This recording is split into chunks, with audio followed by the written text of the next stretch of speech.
Start recording. So, given that we are recording, if you want to hide yourself on the screen, that's okay. Feel free to do that. If you don't mind your face being seen, well, then that's great too, because you've all got nice faces to see. So, want to say a big welcome to you. Thanks for joining us. This is our sixth Lift meetup, and I've got a really interesting topic that we want to explore today. And I'll be really interested when we break up into groups as to what your thoughts are on it. So the format of today, I'm going to be doing a short 10-minute wellbeing presentation, looking at can air contribute to weight gain? So an interesting topic. And then we'll have some time, we'll break out into some groups and get to chat about that, and then come back together at the end and do a little bit of a debrief. But I just want to remind you why we're doing this. And this is really an initiative that's come from the LIFT project. We have a strong belief that that you are a person of value and that you have some good to do in the world, some contribution to make. And in order for us to make our best contributions, we need to keep our cups full so that we can keep pouring. And so this is really our give back, if you like, where hopefully you can come here, get a little bit of a lift, and then you can share that joy with other people as well. So we're really, really happy that you're here. I'm going to share my screen. Just have to find the screen.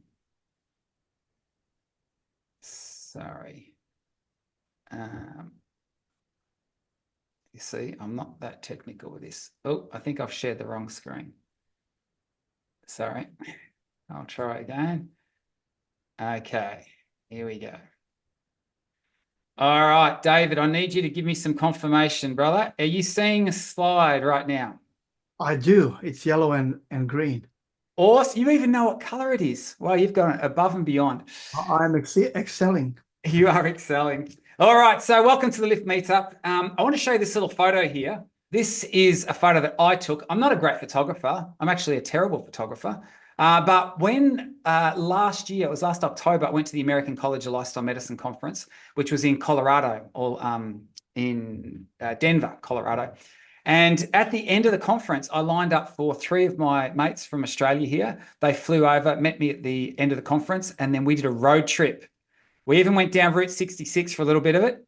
But we did a road trip and basically just did trail running through some of the incredible national parks over there. So this is a photo of the Colorado Rockies.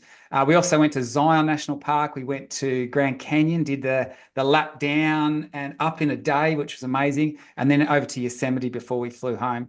Just amazing. The US does national parks exceptionally well. But anyway, this photo I was looking at later. It's just an awesome cloud formation. This is an iPhone shot, and as I said, I don't profess to have any skill at this. But when I look at this photo, there are two things that it reminds me of. We were quite high in the Rockies at this point in time, and the first thing that it reminds me of is the film Dumb and Dumber. I don't know if any of you have seen this before. I actually made my children watch it because I think it's one of the greatest movies ever made, which says a lot about me. But anyway, there's this great line in it where they're heading up to the Rocky Mountains and they take a wrong turn. And then 5 hours later, where they're being, because this is the theme of the movie Dumb and Dumber, they've gone the polar opposite direction. They're in these flat lands. There's nothing to be seen for miles. And one of them turns to the other and says, I kind of expected the Rocky Mountains to be a little bit rockier than this. And the other guy turns to his friend and says, yeah, he says, that John Denver, he's full of rubbish. And so anyway, the Rocky Mountains are high. I can promise you that. John Denver was correct. So that's the first thing it reminds me of. But the second thing is that when you start going up, you get up to some serious altitude. And one thing about Colorado that had always sort of jumped out in my mind, and I've been watching this space for many, many years now, this picture reminded me of the obesity maps of Colorado, or of the US, in fact. So I want to show you this. This is 2005, and we could have actually dated all the way back to 1985. And what the Center of Disease Control, CDC, have been doing is they map the population or the prevalence of obesity within the various states. And so here's a map of 2005. If I went back a lot further, it's actually and went from year to year, it's quite compelling to see this wave of obesity that's actually spilled out over the United States and most other certainly developed countries in the world. So this is 2005, just to give you an idea as to what we're looking at here. So you can see where it's orange, that represents that 15 to 20% of the adult population are obese. And how we define that, and it's a, the use of this measure is somewhat debatable, but we talk about a body mass index, a BMI, of greater than 30. It's basically an expression of your height relative to your weight. Below 25 is considered normal weights. 25 to 30 is considered overweights, and then over 30 is considered to be in the obese category. So this is just obesity. We're not looking at overweight, just obesity. And we can see all these states here in orange, 15 to 20% of the population are obese. The red states, it's 20 to 25% of the population. And you can see the dark colored states there. That's 25 to 29% of the population are considered obese. What do you notice about this slide? What's the thing that jumps out at you? And if I went back further years, so here's 2005, here's 2006, you can actually see it's getting redder and redder as time goes on. But that little thing, there's that blue square in the center. And I remember looking at this data, I was first exposed to this way back. And as I watched these obesity maps, I'm thinking, what state's that? What are they doing? Clearly something's working for them. Because what you can see, and obviously this is Colorado, that they have a lot lower prevalence of obesity than other states around them. And the question is, well, why is that? And that always intrigued me. And that brings me back to my photo. When you look at that landscape, like even Denver, like I think it might be the capital of that state, but even that, the elevation there's about 5,000 feet. And then the mountains go up to, up to 14,000 plus feet. And you actually notice this. So I remember our first trail run was through the Colorado Rockies. And as we headed up, there's Jim, my next door neighbor and great mate, in the just behind us. And then we had my two other friends as well. And as you start getting high, you really feel this.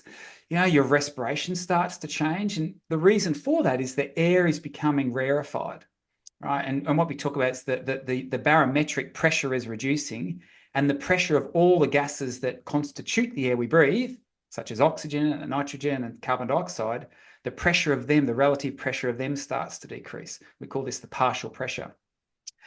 So here's this interesting thing. As you go higher, you actually start to notice the effect of this, air thinning. And what we know is that thinner air, right, so lower barometric pressure, is actually related to reduced body weight. In fact, there's even studies, as you can see this one here, where they've used altitude simulation, and I won't go into the details of how you can do that, but altitude simulation as potentially a weight loss method.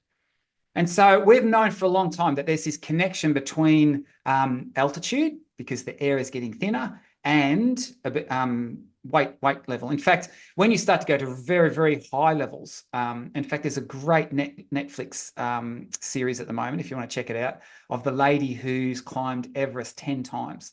It actually shares her life story. She's a Sherpa, and amazing life story, incredible woman, inspiring woman. So check it out if you get that opportunity. But, they talk there about how as you start to get to the real high zones, you just don't feel like eating, right? And this is one of the reasons why high altitude has effect on our weight status, because you lose your appetite. And we actually have an idea as to what or some of the mechanisms that might be responsible for that. And I'm going to return to that in just a moment.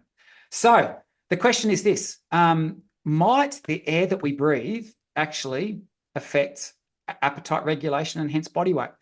Well, I want you to hold that thought. Here's a really fascinating study. This study was conducted by some researchers, and it was published in the Proceedings of the Royal Society. So this is a very high-end academic publication. And what they did is they actually made an observation, and then they increased the scope of looking at this trend. And what they've observed is seems to be weight gain appearing amongst animals. And obviously you think, oh, well, domesticated animals, the dog, the cat, maybe, what they're getting fed has changed over the years, and, they're not moving more if we're moving, if their owners are moving less. And there's actually studies actually showing a connection between the obesity of owners and their pets. So that's, because the lifestyle patterns are probably quite similar. But what this study actually showed is that, and this is across about 20,000 animals, 8 different species, we're actually seeing weight gain even amongst animals that haven't really been influenced by us that much. So, for example, it's not like they're getting along to eat fast food and, doing the things we're doing. Even in laboratory settings, rodents, for example, that have always had access to the same kind of food and still can run on their wheel as much as they like, there seems to be notable weight gain amongst them as well. So this is an interesting thing, isn't it? So why on earth would animals all of a sudden start to be experiencing weight gain as well? And so it's actually come up with this novel idea that, hey, maybe it's more than just what we're eating and how we're moving. Maybe the one thing that these animals are doing that we're all doing as well is breathing the same air. Could it be something to do with the air? Now, here's where the plot thickens. All right, so here we go. This is a theory that's been proposed. And what we know is that one of the reasons why, when you go to higher altitudes, that you lose your appetite is because as you start to go to higher altitudes, you have to breathe more rapidly to get enough oxygen in. But in the process of doing that, what you actually do is you extinguish, you expel more carbon dioxide out of your system. And when your carbon dioxide levels start to decrease, it changes the chemistry pretty much of your body. And that chemistry change affects the appetite center of your brain. You don't feel like eating as much.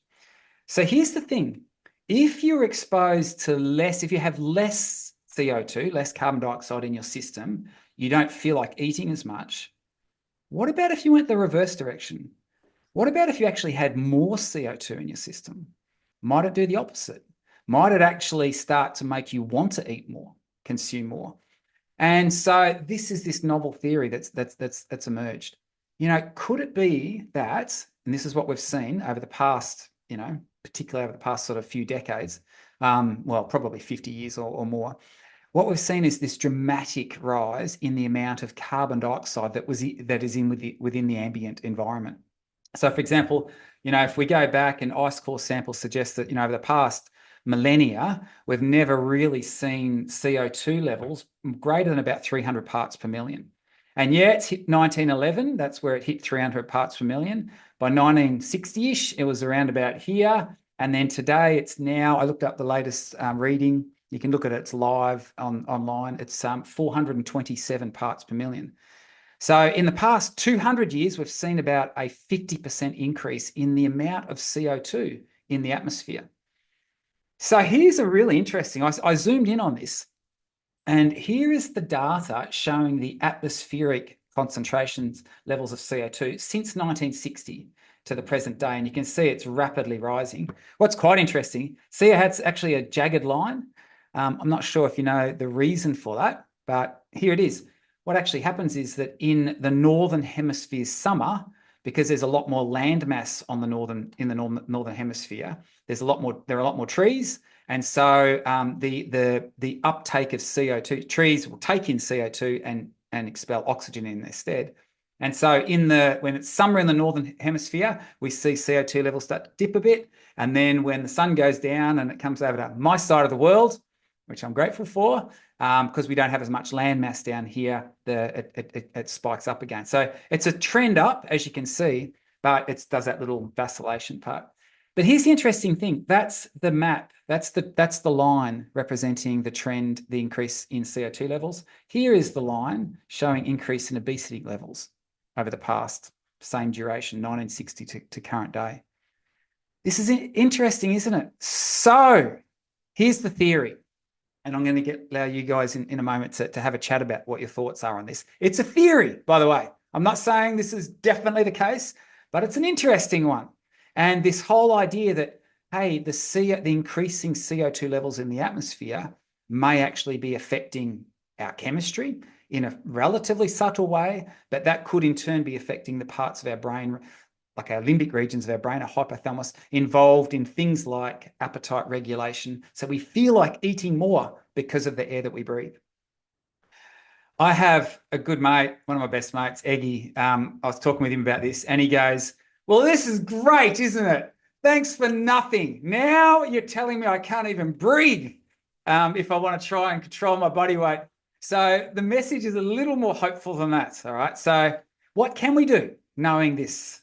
Well, there are a couple of, I'm going to offer three thoughts, and you'll get to chat about these in just a moment. So here's the first one. Go outside. Even though the CO2 concentrations in the air are higher than they were, going back even just a few decades ago, and they seem to be climbing pretty rapidly, which is alarming. Even though that's the case, what we know is that when you're in indoor space, particularly with doors and windows closed, you're actually rebreathing, right? So we inhale.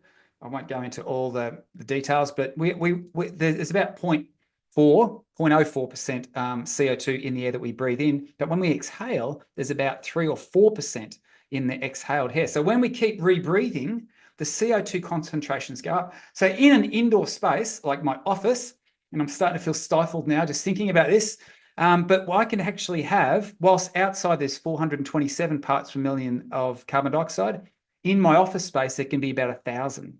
So like 2.5 times more CO2 in an indoor space.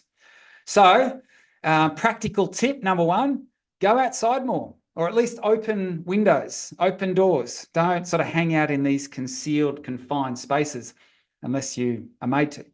So there's tip number one. Here's tip number two. Put some plants in your office. Get some indoor plants, because what we know, as I've indicated before, they're really effective for taking in CO2 and in its place, releasing oxygen into the atmosphere. So plants, and I have actually, well, he's a PhD student who's doing a project in eco-psychology, and he actually says that apparently having about 12 plants in your room is a great thing. Not just for the benefits it gives in terms of oxygen, but it seems that when you have to have about a dozen plants, then you have to care for them. And that re-engages you with nature as well. So there's some extra benefits as well there that you might like to think about. So number one, go outside more, or at least have the windows open. Two, put some plants in your office. And number three is this, and we're going to do this together. I want you all with me right now just to take a deep breath in, go in, 2, 3, 4, hold it, 2, 3, 4, out, 2, 3, 4, hold it, 2, 3, 4. Another big breath in. Fill your lungs, belly breathes, really feel it, and out. What happens is when you intentionally breathe and take those deep breaths in particular, it actually blows off carbon dioxide from your system. If you can go too far with it, by the way. If you actually do what we call hyperventilation, then you get this thing called respiratory alkalosis, which will start to make you dizzy. So don't do that, but just regular taking breathing breaks, just to fill your lungs, fill your to capacity, and then out. These deep breaths can be actually instrumental in lowering our CO2 levels as well. So that is the reflection point. And these, I'm going to break us into groups now. And this is what I'd love to reflect on. First of all, and in your groups, just introduce yourself. I'll probably put you in groups of about 6 or so. Just introduce yourself, and then someone just take the lead, and I'll pop these questions in the chat. But the first question is, so what do you think of this theory that the air we breathe might actually contribute to weight gain? Do you think it's a lot of baloney? Do you think, yeah, that makes sense to me? So have your say. Second question, what implications then does this theory have with regards to this idea of there being a connection between the health of people and the planet? And we hear increasing amounts about this, the interconnectedness between planetary health and people health. So give some reflections on that. And then last thing, because I'd love you to action something arising from this, and that is, what is one thing that you might do this month to decrease your CO2 levels in here? All right. Could you get outside more? What would that look like? How would you do that?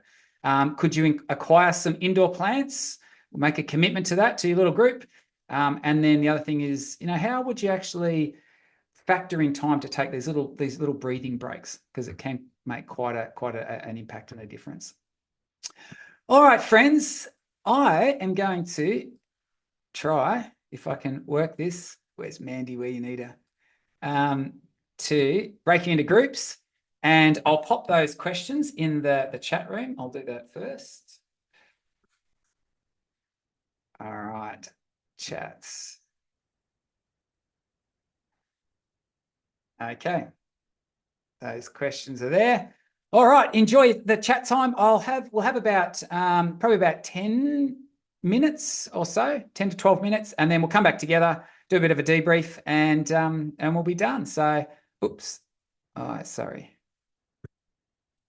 I clicked the wrong screen. You can see the technical side of this is not my forte. Here we go. Breakout grooms. How many we got? We've got 5. We'll go 5 groups. There we go. All right. See you soon, friends.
Past bedtime. Okay. Wow. Fantastic. Okay. Let's look at the questions. Yeah. Hey, Darren. I took a photo of it. Oh, well So done. what do you think of the theory that the air we breathe might contribute to weight gain?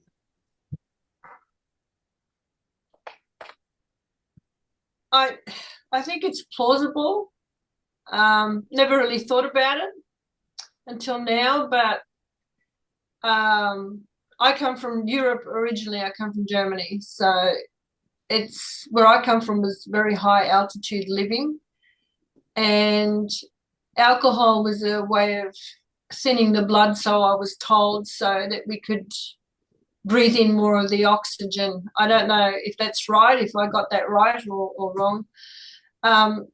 So maybe along that line is, yeah, we definitely need more oxygen. And as far as what Darren said about having plants in the house, well, in the last few months, my husband has done exactly that. He's brought a whole heap of pot plants in the house, even on our kitchen bench, taking up room where I usually do my cooking. And I've suggested that we put parsley and chives and all that kind of stuff there.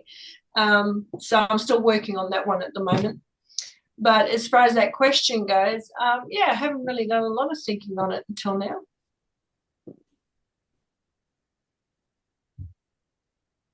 What does anybody else think? Yeah, I was quite interested to get Darren's thoughts on whether those living out in the country where there's less pollution and less carbon monoxide and all the other types of carbon, whether those people have, it'd be interesting to know the weight, obesity stuff, those living in the country and those in the city with all the pollution and all that, whether there is some correlation. That'd be interesting. Yeah, it's a good question. I actually don't know the stats on that. What I do know is that pollution is very much linked to chronic disease, and in fact, there's so much so that they're in LA. They've cleaned up Los Angeles a fair bit, but I remember you go there, 25 years ago, and literally it was just smog the whole time. That you never really even saw the sky. But they used to issue warnings, and I think even in Australia, I remember there have been some times where they've issued a warning that's best not to go outside. Anyway, they were saying in some of these polluted cities, it was worse for you to go for a run than not exercise, because as you're exercising, clearly you're taking in more of these toxins. And one thing we know is that carbon monoxide, in particular, it actually binds to your to your hemoglobin, which is what carries oxygen, more readily than oxygen does. And this is why, obviously carbon monoxide poisoning is a real problem. It was interesting. They're talking about using some of these things as ergogenic aids in sport now, so that athletes will actually do things like they'll have their homes and they suck air out of them. It sounds bizarre. They'll suck air out of the homes so that it's like they're at high altitude, and that's where they sleep. That's where they do all their stuff during the day, and then they go outside in the proper air to train, because it's hard to train under those environments. So in athletes now, they have these strategies where they talk about live high or simulate living high and train low. But then they also do things like they will go do altitude training specifically, because they know that, and even you think about things like Kenya as an example. All the great runners come from Kenya, and like Nairobi, that's at 2,000. That's like 7,000 feet. That's the base level. So there's this interesting connection. Anyway, I deviate, but I don't know the stats on weight compared to, from country to city. And you've probably got some confounders there because it might be more active in the country as well. But certainly chronic disease is linked to air pollution. Here's an interesting thing I found on Google. It says when you breathe in carbon monoxide, the poisonous gas infects the bloodstream, starving your body's organs of much needed oxygen. Yeah. Interesting. It's from some medicine website. Very good. I have a question. I used to work in an office quite a lot, and I used to be sick quite a lot. Then in my holidays, I would spend a lot of time out in the country and then recover and actually have weight gain. But as soon as I went back into the city, working in the building, recycled air, the whole thing, I would snack on things all the time, biscuits, just to keep going, lots of coffee. I was not able to put on the weight, even though I was snacking on all these things. And it wasn't until I went out and into the fresh air that I was actually able to recover and regain some of that mental function and physical function, and just get my energy levels back up again. So this air conditioning, recycled, being in a building, never being outside, have a lot to do with losing weight, gaining weight when we come out of that, and then going back and losing that.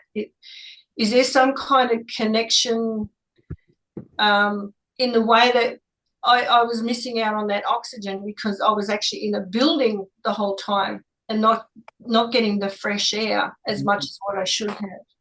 And we're talking 6 days a week. I was there, not just 9 to 5. I'm talking 8 till 6, maybe longer. And even though I had weekends off or 1 day a week off, being outside, it just didn't get my body functioning the way it should have until I was actually on holiday 2-3 weeks away from the whole thing, and then everything else kicked back in again. Now that we've moved from Sydney to Tasmania, that's really been beneficial. I noticed the change within several weeks of being out of the city and in the country, that my brain fog was starting to lift, and I hadn't even changed anything, nothing what I was eating, nothing how I did things, just the fact that I was changing from city living to country living. Yeah, and look, you might, the fact that you said that it's when you got away from work, there's probably quite a few confounders in there, like, maybe in the building you're not as active, there's stress levels, and that's a really profound influencer of a lot of these outcomes. So yes, but I think that for me this is a bit of an interesting academic exercise, and I just saw these papers, I'm thinking, that's interesting, it's a novel theory, so it may well have been contributing and playing into that. We'll find out in time. I'm sure the researchers will get busy and do some more studies for us. Hey, I'm just going to jump into a different group, but keep chatting and I'll call you all back together in about 5 minutes. Thanks, Darren.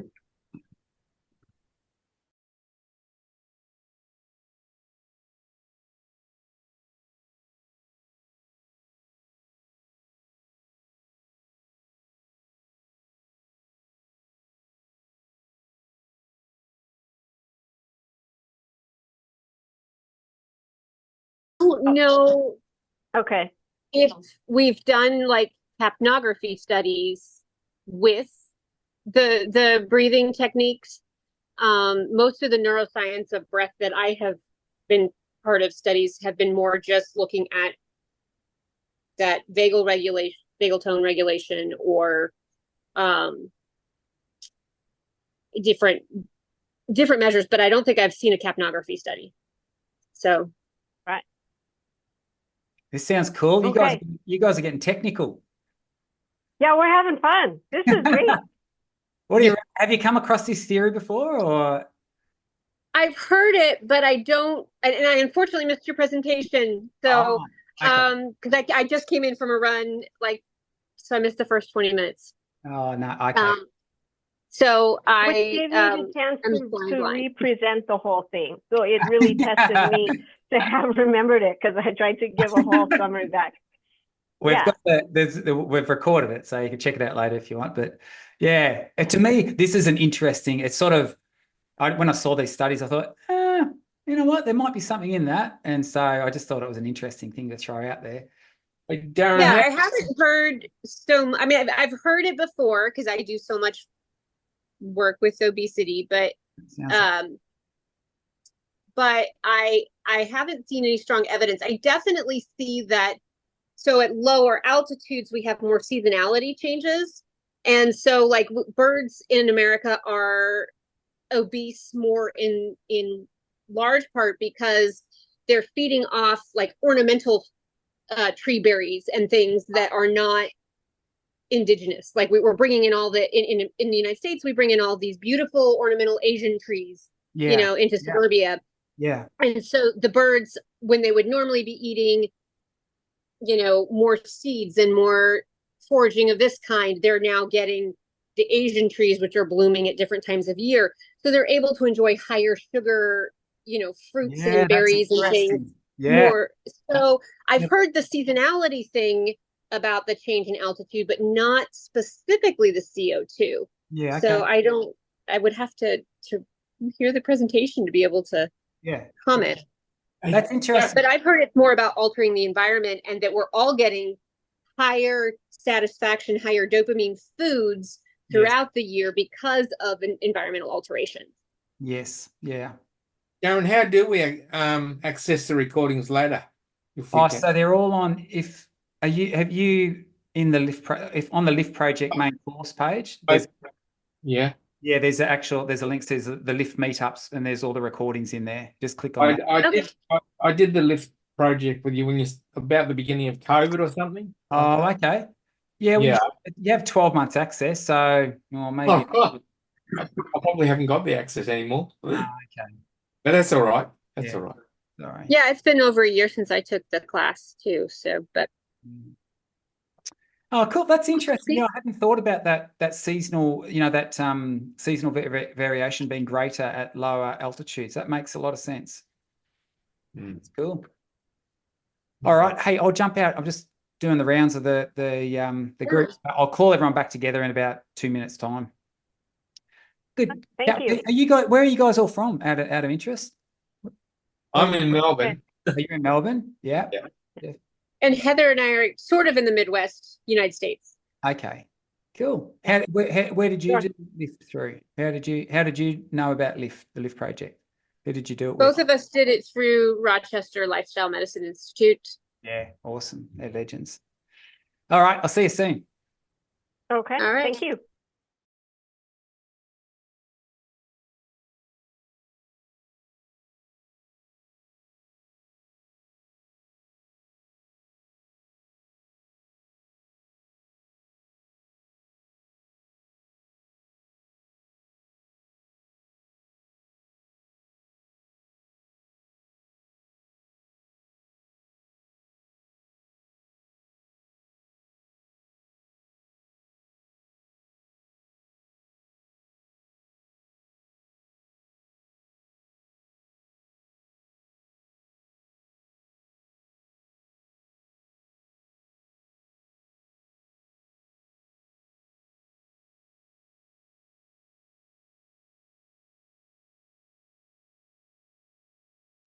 Darren, that sparked some really great conversation. A lot of us are moving to the Alpine and or looking at just sort of like fly in, fly out type setup.